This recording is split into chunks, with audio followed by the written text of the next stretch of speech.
నేను చెప్పే సజెషన్ మీరు వింటారు అంటే మీకు ఒకటి చెప్తాను. ఏంటంటే ట్రేడింగ్ ఆపేయండి. యెస్. నేను నిజమే చెప్తున్నాను. ఎందుకంటే ఒక సెటప్ లేకుండా మీరు ట్రేడింగ్ చేశారంటే మార్కెట్ మిమ్మల్ని కంపల్సరీగా పనిష్ చేయడానికే ట్రై చేస్తది. 90% అంతకన్నా ఎక్కువే. రిటైల్ ట్రేడర్స్ ఎందుకు నష్టపోతున్నారో తెలుసా మీకు? అసలు లాస్ ఎందుకు అంటే ఒక స్ట్రాటజీ లేకుండా ట్రేడ్ చేస్తున్నారు. ఒక సిస్టమ్ లేకుండా ఎంటర్ అవుతున్నారు. స్టాప్ లాస్ అనేది లేకుండా స్టాక్‌ని హోల్డ్ చేస్తున్నారు. దీనివల్ల ప్రాబ్లమ్ ఏంటి అంటే కంపల్సరీగా మార్కెట్ మిమ్మల్ని పనిష్ చేస్తది. అండ్ లాస్‌లు వచ్చే ఛాన్సెస్ చాలా చాలా ఎక్కువ. సో, లాస్ ఏదైతే ఉందో అదే మార్కెట్ పనిష్ చేసే పద్ధతి అన్నమాట.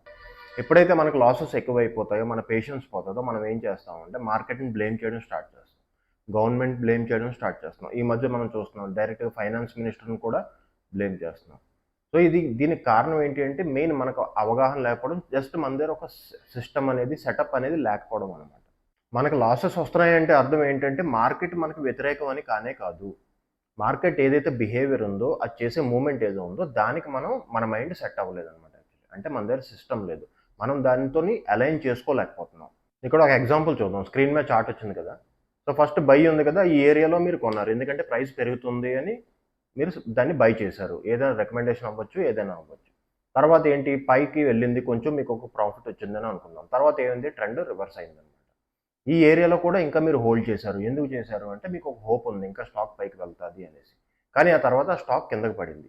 సో, చాలా స్టీప్‌గా డౌన్ వచ్చిన తర్వాత మీరేం చేశారంటే భయంతో ఎగ్జిట్ అయిపోయారు. దీనికి అంతా కారణం ఏంటంటే మనకు ఒక సెటప్ లేకపోవడం. సో, మార్కెట్‌కి మన వ్యూకి అలైన్‌మెంట్ అవ్వకపోవడం అన్నమాట. సో, ఇలాంటి దాని గురించి మనం బయటపడాలి. మనకి చార్ట్ మీద క్లారిటీ ఉండాలి అంటే సో, మనది బేసిక్ టెక్నికల్ అనాలిసిస్ కోర్స్ ఉంది. 7000 కోర్స్ ఓన్లీ 1500కే నేను చెప్తున్నాను. ఓకే. ఇది online course actually. Everyday Monday to Friday ఉంటది. 9-10 పీఎం. ఓకేనా? సో, ఇందులో ఏంటి అంటే మీరు జస్ట్ పే చేయాల్సింది 1500 ఒకళ్ళకి మాత్రమే. కావాల్సిన మీ ఫ్రెండ్స్ గాని, ఫ్యామిలీ గాని అందులో ఎవ్వరైనా కూర్చొని నేర్చుకోవచ్చు. ఓకేనా? సో, ఇది అలా ఉంచండి. దీంతో పాటు ఏంటంటే నెక్స్ట్ మనకి కరెక్ట్‌గా ట్రేడ్ తీసుకోవాలి అంటే మనకి చార్ట్‌లో కావాల్సింది ఏంటి అంటే క్లారిటీ.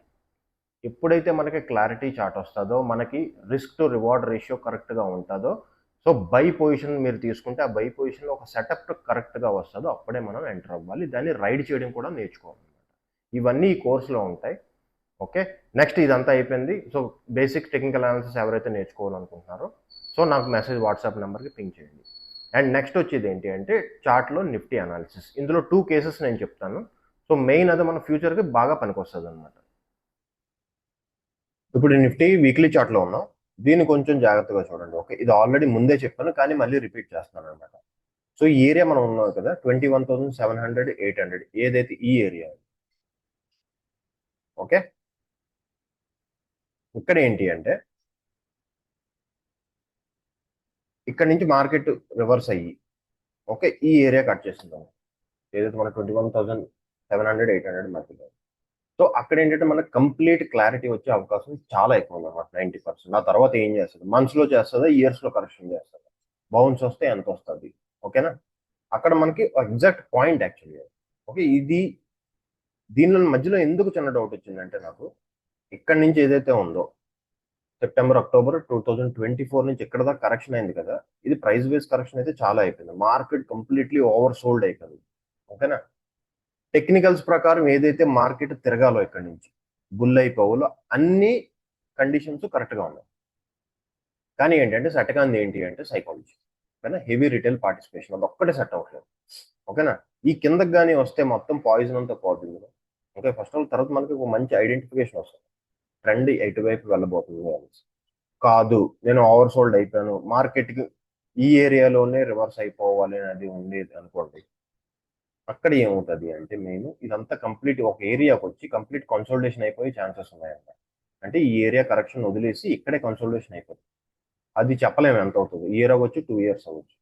ఇంకోటేంటి అంటే ఏదైతే నిఫ్టీ ఇక్కడి నుంచి పైకెళ్ళిపోద్ది అనుకుంటున్నారో అది ఓన్లీ 10% ఛాన్సెస్. జరగడానికి ఏదైనా జరగొచ్చు. కానీ ఓన్లీ 10% ఛాన్స్.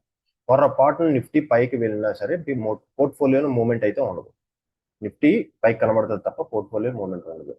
సో, కానీ ఏదైతే ఇక్కడి నుంచి చిన్న బౌన్స్ వచ్చి ఈ ఏరియాలో కన్సాలిడేషన్ అనుకుంటున్నాం చూసారా? ఇక్కడ కరెక్షన్ కంప్లీట్ చేయకుండా దీని వల్ల ఏంటి అంటే మెయిన్ పేషెన్స్ మొత్తం బ్రేక్ అవుద్దన్నమాట మనకి. ఎంతమందైతే ఉన్నారో వాళ్ళందరి పేషెన్స్ బ్రేక్ అవుతుంది. సో, కావాలని జబర్దస్తిగా బయటికెళ్ళిపోవడం, లాసులు బుక్ చేసుకోవడం టైప్‌లో చేస్తదన్నమాట. ఎందుకంటే ఇది కాంప్లెక్స్ కరెక్షన్, ఇది ఏం చేస్తుందో ఎవ్వరికీ తెలియదు. ఓకేనా?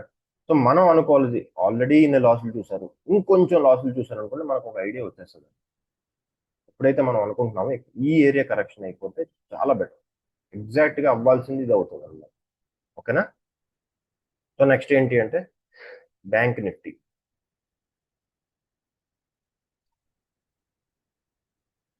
బ్యాంక్ నిఫ్టీ ఏరియా చూసారా, ఇది మనం ఆల్రెడీ 48,000 అని మాట్లాడుకున్నాం కదా. ఈ ఏరియా అంటే డైరెక్ట్ గా పడిపోతుంది అనేది, ఇది చాలా ఉంది, ఇది ఒక వేవ్ కొత్తగా అయ్యిందనమాట. సో నిఫ్టీని వదిలేస్తే ఇది వేరే విధంగా బిహేవ్ చేస్తుంది.